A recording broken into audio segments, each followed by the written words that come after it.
Buenas noches, hermanos y hermanas. Siempre es un motivo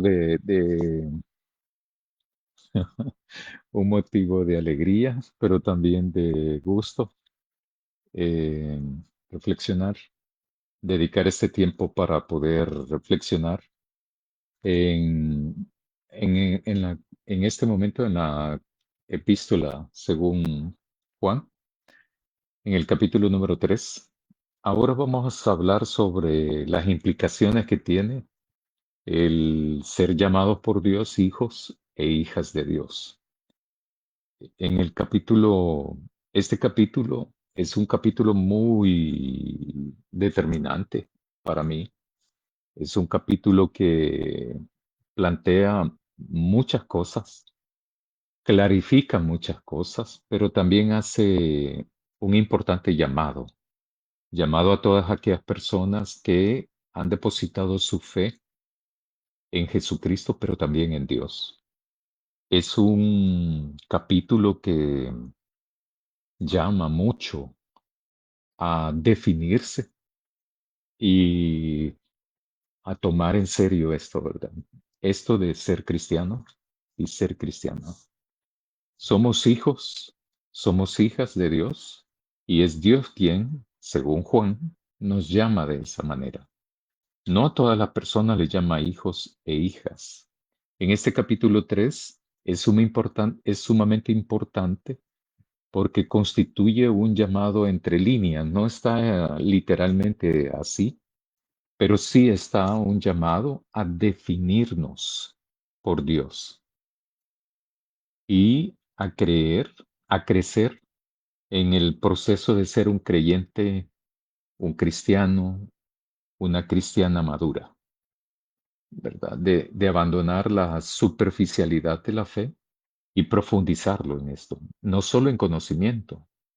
El conocimiento es importante, pero no es suficiente. Eh, lo importante es profundizar en el conocimiento, profundizar en la fe, profundizar en la práctica, en la vivencia de ser cristiano y cristiana. En el capítulo 1 y en el capítulo 2 de esta epístola de Juan, sienta las bases de la comprensión de algunas características de Dios y de algunas características de Jesucristo. Asimismo, Juan plantea en el capítulo 1 y en el capítulo 2 de su epístola, plantea la condición de todo ser humano, la posibilidad que le da Dios de estar en comunión con Él y con Jesucristo, y asimismo con la comunidad de hermanos y hermanas. Aquí eh, no solamente hay que pensar en la iglesia local, sino que el capítulo 3 nos va impulsando a pensar más en la comunidad de creyentes y de hombres y mujeres creyentes en Dios, creyentes en Jesús, pero no solo en nuestra iglesia, sino también en las demás iglesias cristianas, ¿verdad?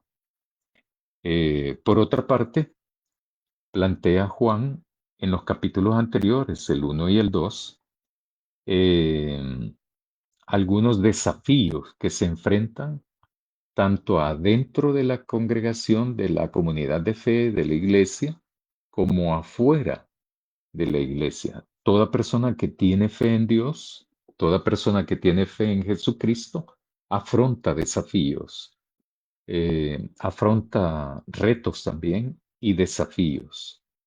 Ahora, eh, a mí me parece muy bien, ahora es un tiempo de definirse en este capítulo 3.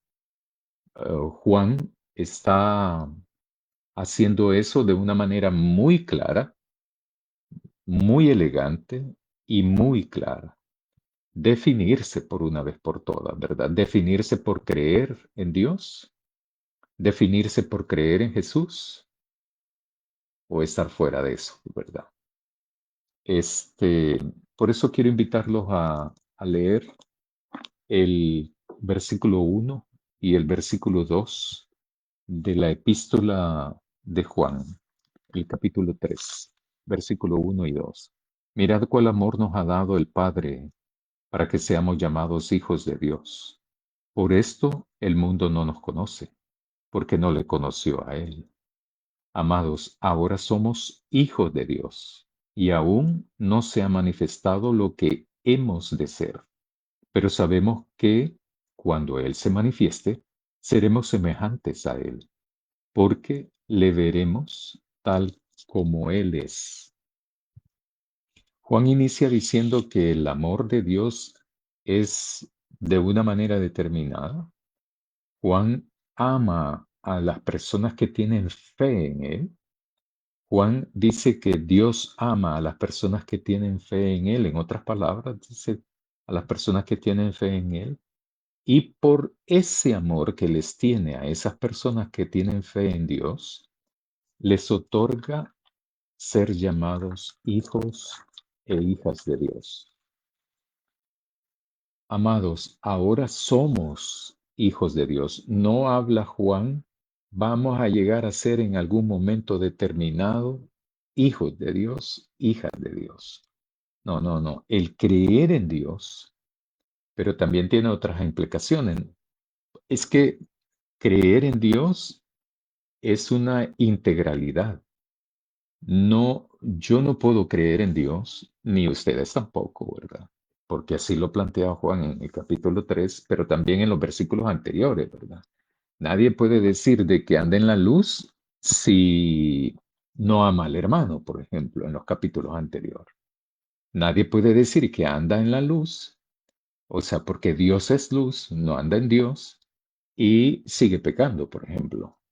Eso no puede ser. Entonces, ahora, en el capítulo 3 y en estos dos versículos, Juan plantea eso. Amados, ahora somos hijos de Dios, no en el futuro, no en el futuro. En el futuro sí, en el futuro Juan va a terminar nuestra transformación cuando Jesús se manifieste. A eso se refiere en estos dos versículos. Y le veremos a Jesús tal y cual es. Ahora no, pero en el futuro sí. Ahora, en la actualidad, en tiempo presente, en la medida que nosotros tenemos fe en Dios, tenemos fe en Jesucristo y cumplamos su voluntad, seremos hijos de Dios. Juan más adelante va a decir algo todavía más fuerte, ¿verdad?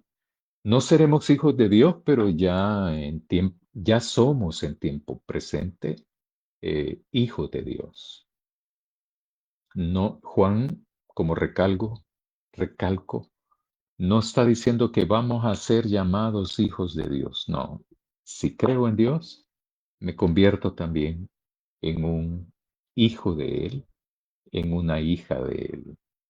En el Evangelio eh, según Juan en el Evangelio, se plantea que Dios ama a los seres humanos. Ahí dice, porque de tal manera amó Dios al mundo, porque de tal manera amó Dios a la humanidad, a los seres humanos, independientemente su etnia, independientemente de su estatura, edad, etcétera. Dios ama a los seres humanos. Y por eso, por ese amor a la humanidad, Dios envió a su unigénito Hijo, Jesucristo, para que toda persona que en Él, en Jesús, crea, no se pierda, sino que tenga vida eterna. Eso es lo que plantea Juan en el Evangelio.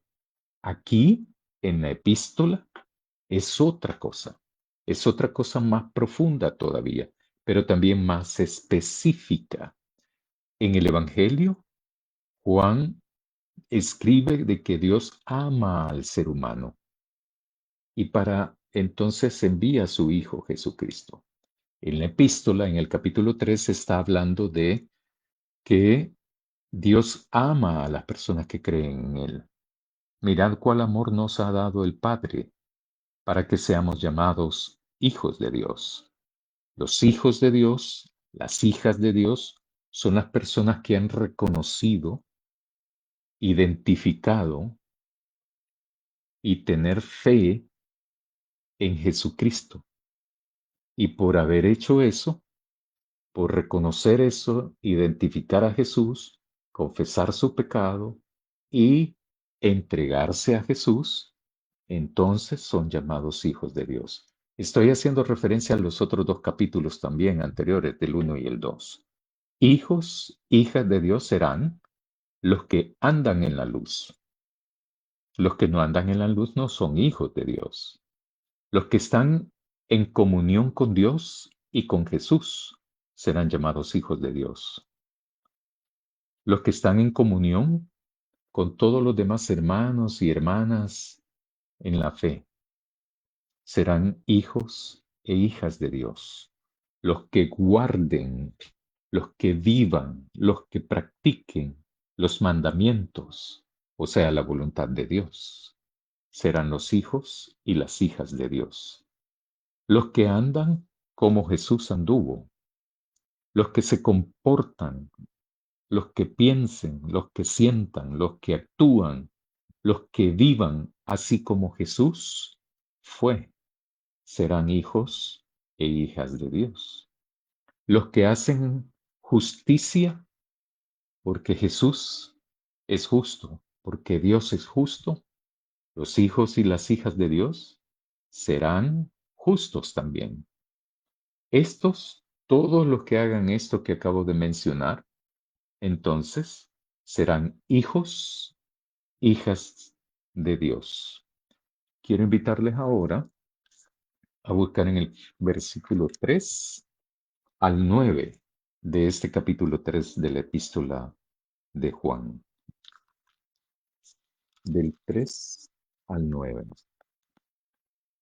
Y todo aquel que tiene esta esperanza en Él, se purifica a sí mismo, así como Él es puro. Todo aquel que comete pecado, infringe también la ley, pues el pecado es infracción de la ley. Y sabéis que Él apareció para quitar nuestros pecados, y no hay pecado en Él. Todo, todo aquel que permanece en Él, no peca. Todo aquel que peca, no le ha visto, ni le ha conocido. Hijitos, nadie os engañe. El que hace justicia es justo, como Él es justo. El que practica el pecado es del diablo, porque el diablo peca desde el principio. Para esto apareció el Hijo de Dios, para deshacer las obras del diablo.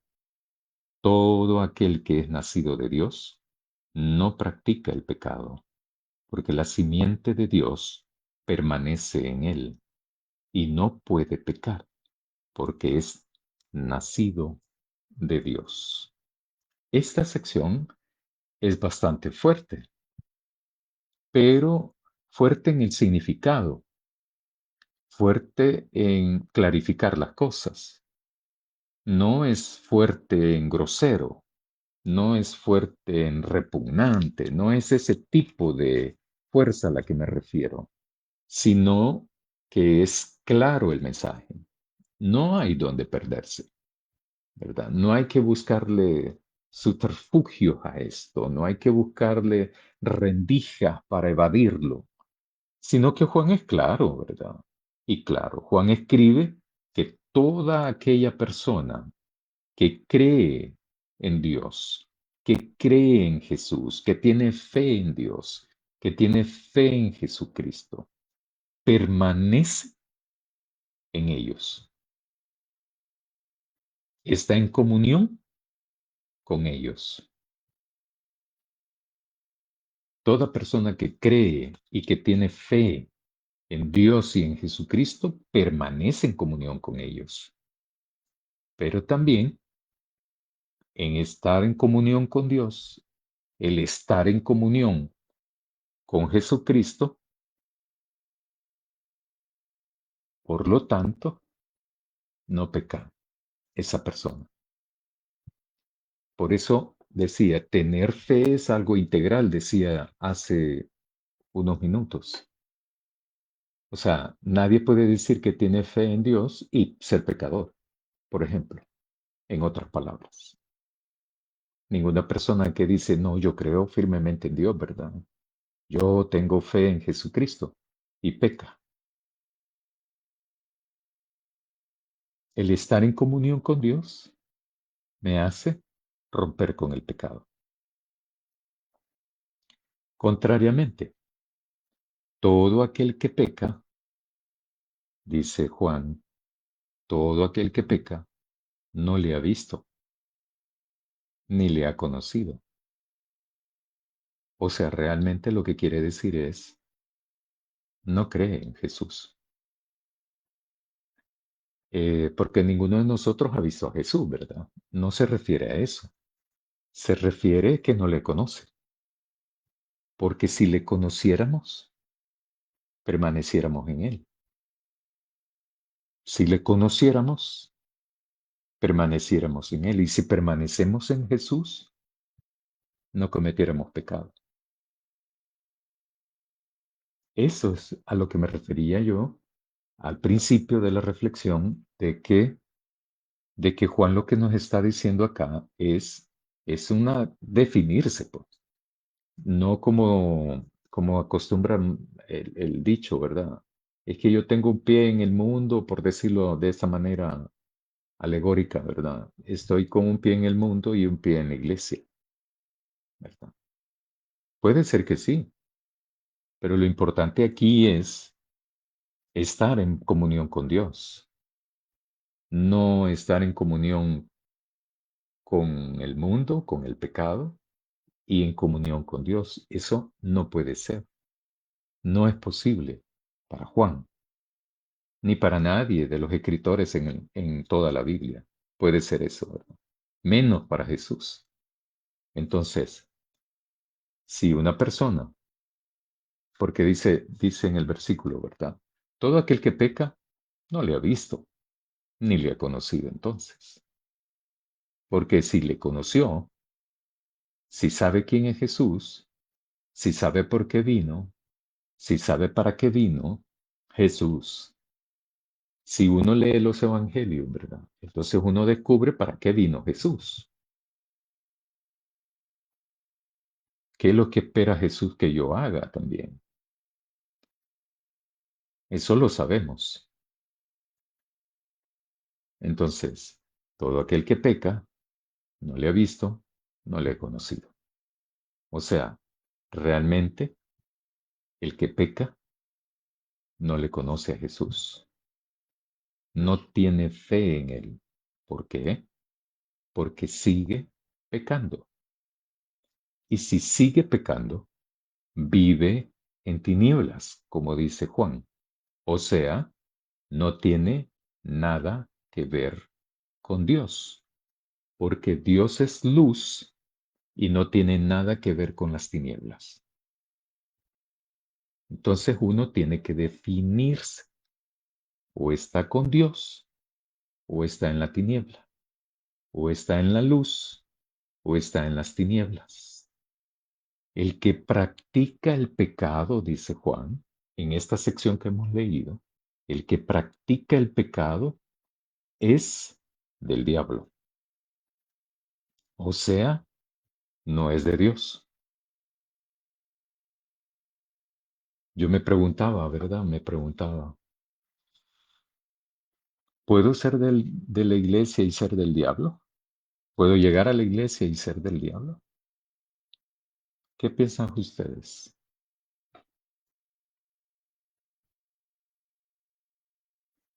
¿Puedo estar en la iglesia y ser un practicante de pecado?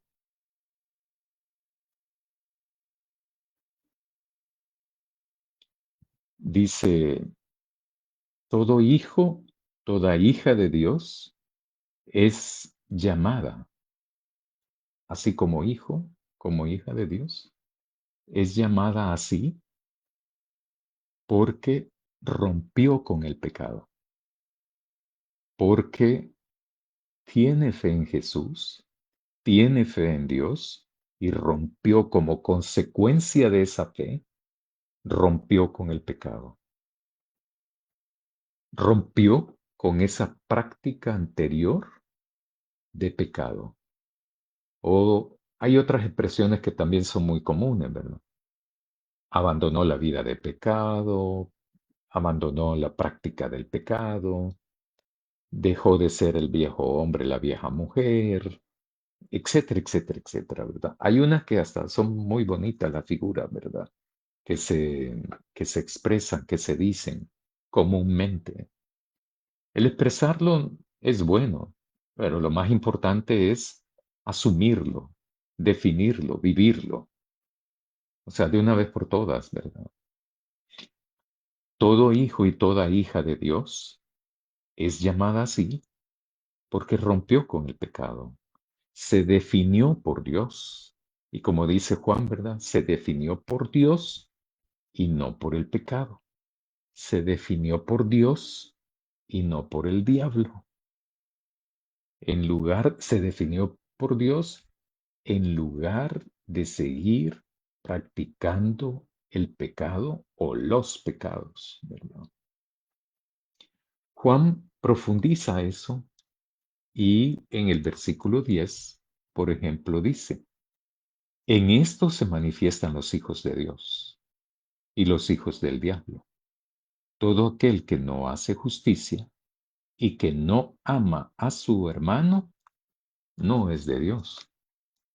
El hacer justicia y amar a su hermano, a su hermana, el hacer justicia y amar a los hermanos es de Dios. Pero el que hace lo contrario no es de Dios. A mí me parecen que son eh, palabras contundentes las de Juan. Esto es leído en las comunidades de aquel entonces, ¿verdad? En siglo I y en los siglos subsiguientes también. Y lo que hace es un llamado a definirse, pero clarifica él eso, ¿verdad?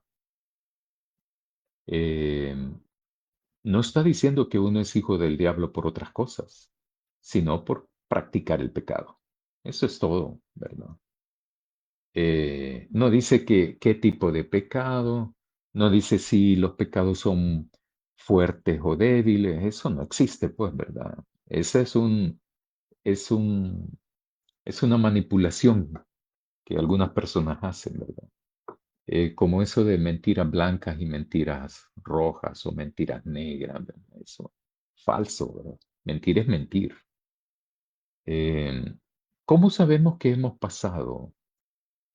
Eh, Porque todos sabemos, toda persona que no hace justicia y que no ama al hermano, no es de Dios, dice Juan en el versículo 10, ¿verdad? Porque todos sabemos el mensaje, todos sabemos eso, todos lo sabían allá y por eso Juan les escribe así. Todos saben el mensaje, ¿cuál es el mensaje?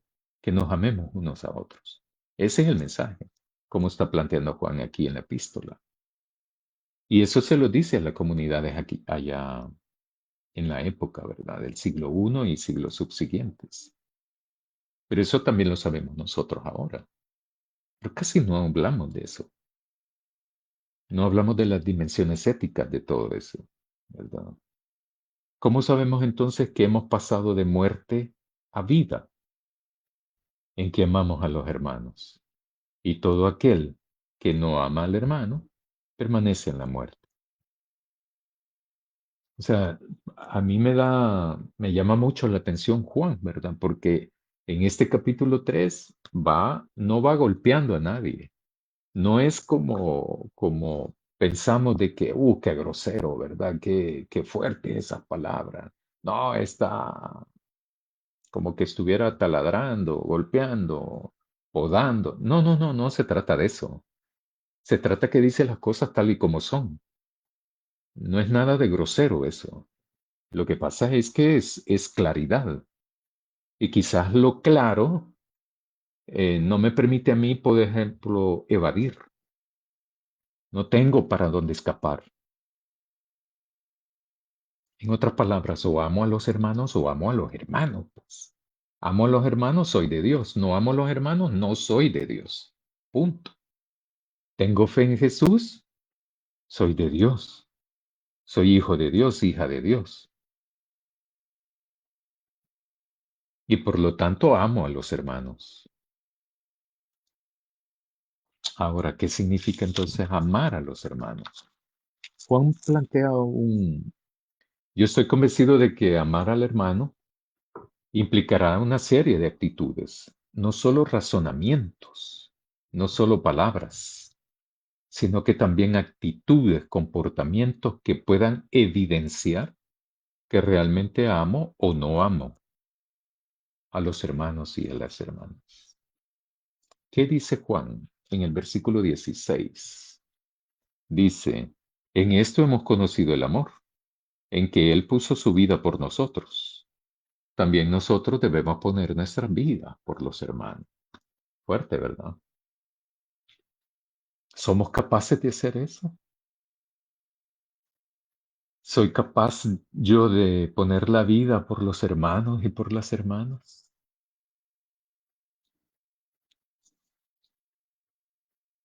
¿Cómo solventamos esa claridad, por ejemplo?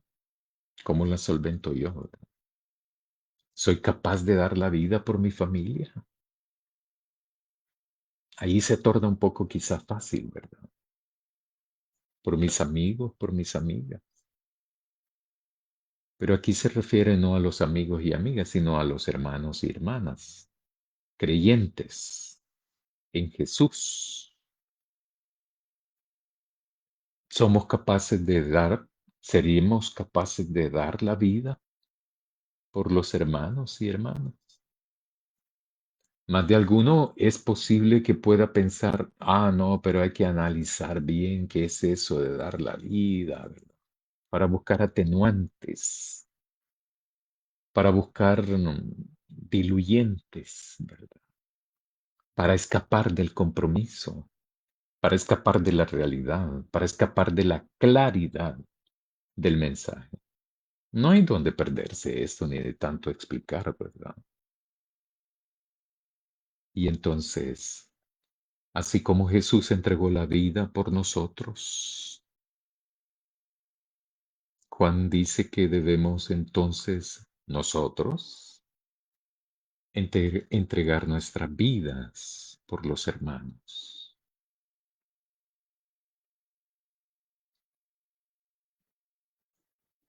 Es claro. En el versículo 17 y 18. Pero el que tiene bienes de este mundo y ve a su hermano tener necesidad y cierra contra él su corazón, ¿cómo mora el amor de Dios en él? Hijitos míos, no amemos de palabra ni de lengua, sino de hecho y de verdad. En los versículos 17 y 18, Juan coloca un ejemplo en relación de los bienes y hermanos que tengan necesidades. Estos versículos se refieren a necesidades concretas, no a necesidades espirituales, ¿verdad? No se refiere a eso, los versículos, se refiere a necesidades concretas, materiales, existenciales, humanas. El cooperar, que un creyente coopere, sea solidario con otros hermanos con necesidad, es un llamado a cada persona que tiene fe en Jesús, fe en Dios, a cada creyente en Dios y en Jesús. Eso se refiere a eso. No es a necesidades de consolación solamente, ¿verdad? ¿No? Son cosas concretas. Y hay que tomar el versículo 16, donde plantea de que no hay que amar solo de palabra. En el 18 dice, sino de hecho y de verdad. El 17, pero el que tiene bienes de este mundo, ese es algo concreto, y ve a su hermano tener necesidad y cierra contra él su corazón, ¿cómo mora el amor de Dios en él? Hay iglesias donde toman la decisión de ser solidario con los hermanos y con las hermanas que afrontan una necesidad determinada, una necesidad puntual, ¿verdad? Y entonces hay iglesias donde dice, fíjense que nos han presentado este caso, el hermano, la hermana ex fulana, ¿verdad? Y entonces vamos a pasar, ¿verdad?, un plato para recoger una ofrenda. Y se recoge.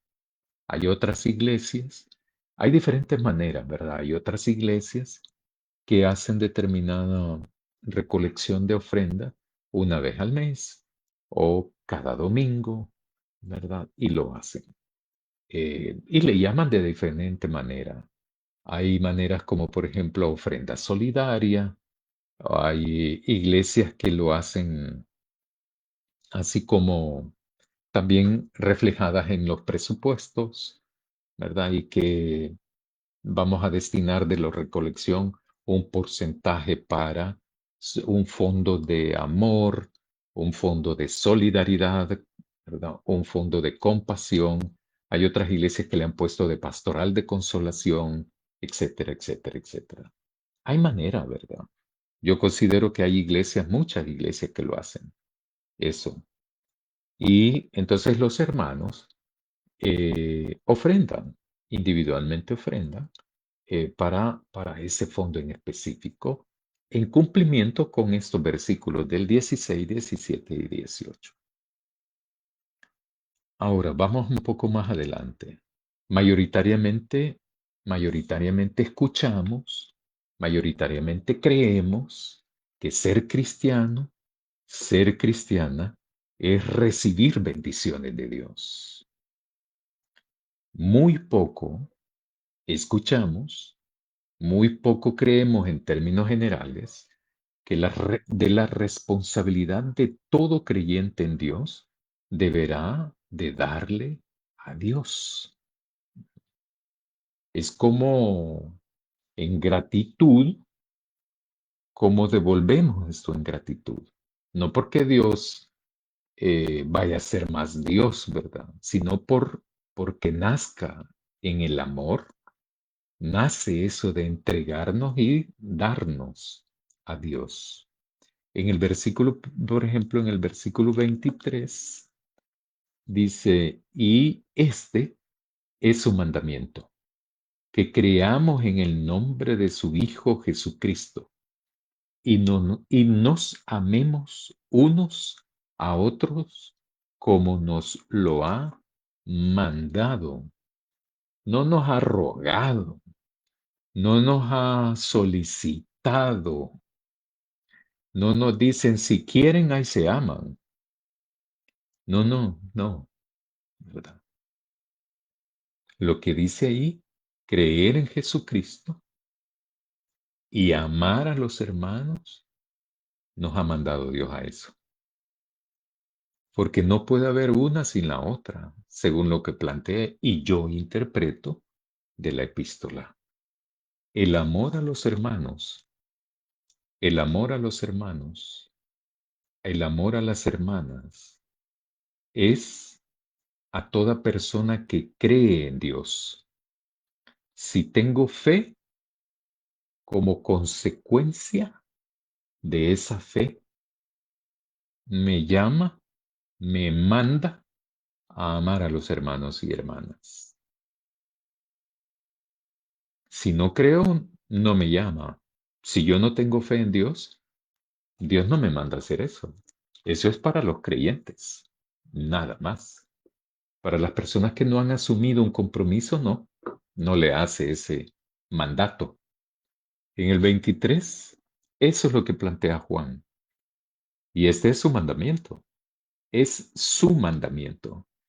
que creamos en el nombre de su Hijo Jesucristo, que creamos en Jesucristo y nos amemos unos a otros, como nos lo ha mandado. Por eso decía yo al principio, ¿verdad? Este capítulo número 3 es de definiciones, ¿verdad? Y de abandono de superficialidades, de profundizar la fe, de profundizar la práctica cristiana, la vida cristiana, o sea, de practicar la fe, en otras palabras.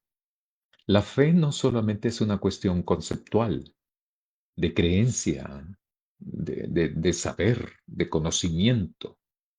Si esto, si saber de que Jesús vino, de qué es lo que Jesús me exige, me demanda y me manda, y no hacerlo, entonces no es que estemos a medias, es que no estamos con Dios, según lo que he planteado anteriormente.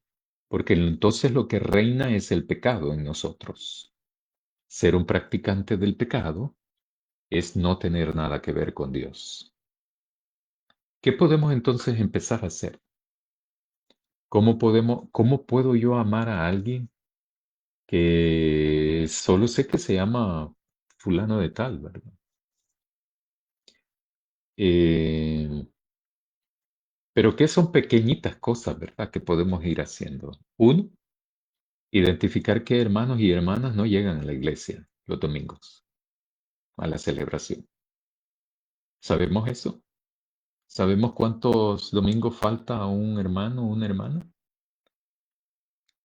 Esas son cosas muy superficiales las que voy a decir, estoy diciendo y voy a decir, pero un pequeñito gesto, ¿verdad? Para empezar a entonces convertirnos en comunidad de fe, empezar a acercarnos como hermanos y hermanas creyentes en Dios, que participamos de una celebración conjunta, porque no somos individuales, ¿verdad?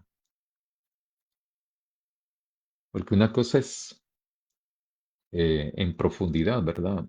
Iglesia, congregación, comunidad de fe.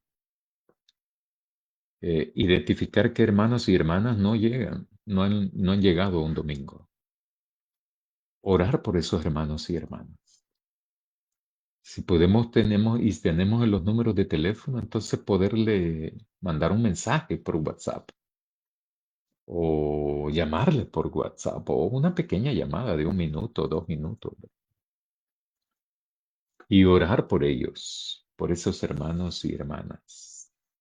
Porque no sabemos si llegan porque no quieren llegar o porque están enfermos o enfermas. Hijitos, hijos e hijas de Dios es para todas las personas que tienen fe en Dios y fe en Jesucristo y aman a los hermanos y hermanas, no solo de la congregación, no solo de la iglesia local, sino del pueblo de Dios. Y es precisamente eso lo que nos constituye en masa y nos diferencia de una masa a ser pueblo de Dios. ¿Cómo voy a ser solidario con alguien que no conozco, verdad? Sí, pero la epístola, las palabras que aparecen en el capítulo 3 de Juan, están destinadas para eso. No solo es para la comunidad de creyentes, porque ellos recibían noticias de otros hermanos y hermanas. También es para los demás cristianos y cristianas de las otras iglesias, las otras comunidades de fe. porque también a eso no, porque todas las comunidades de fe constituimos el pueblo de Dios. Y no solo, hablando en la actualidad, no solo los bautistas también, ¿verdad? El sábado pasado fue un ejemplo muy significativo. Para mí fue primera vez, ¿verdad?, de estar presente en una actividad como esa. Me recordó muchas cosas del pasado, ¿verdad? Muchas cosas buenas, positivas del pasado. A mí me recordó las asambleas que se hacían antes. Me recordó eso, aunque no hacíamos todo, ¿verdad? Eso. Pero era muy importante esas reuniones porque nos congregábamos de más o menos, creo que eran 60 iglesias en esa época y 9 campos misioneros se llamaba en esa época, o misiones se llamarían ahora. Y era la discusión de cuestiones administrativas, la celebración cúltica o litúrgica, ¿verdad?, de celebrar, pero también de aprender en las academias anuales para laicos, las ACANUL.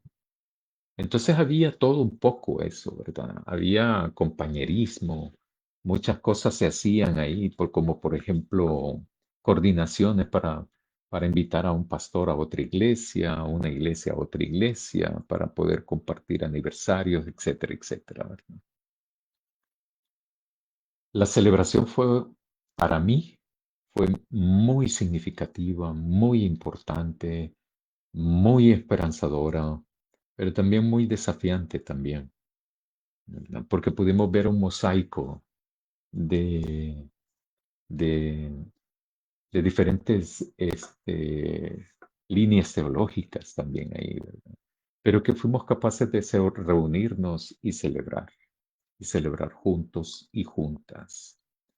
Dice Juan en el versículo 24, y el que guarda sus mandamientos, porque he hablado de que anteriormente en el 23 dice que el mandamiento es que creamos en el nombre de su Hijo Jesucristo y que nos amemos unos a otros como nos lo ha mandado. Y el que guarda sus mandamientos permanece en Dios y Dios en él. Y en esto sabemos que Él permanece en nosotros por el Espíritu que nos ha dado.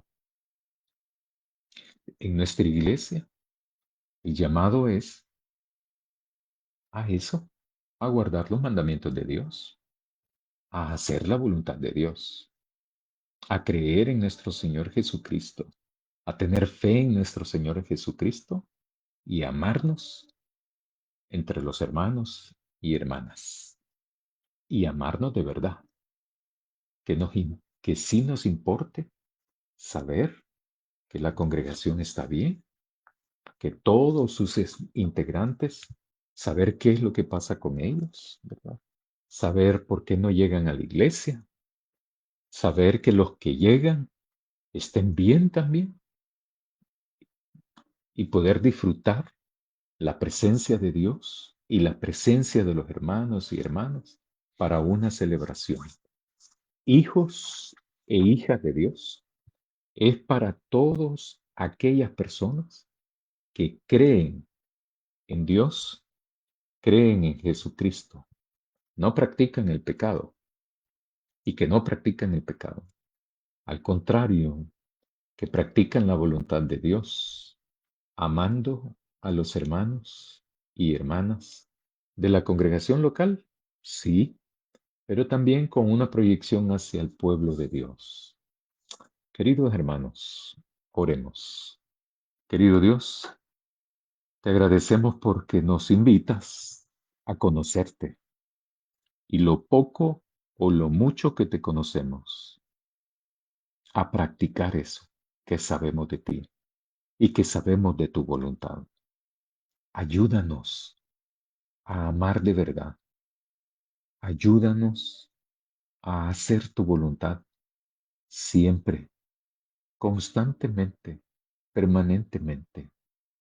Ayúdanos a ser hijos, a ser hijas de ti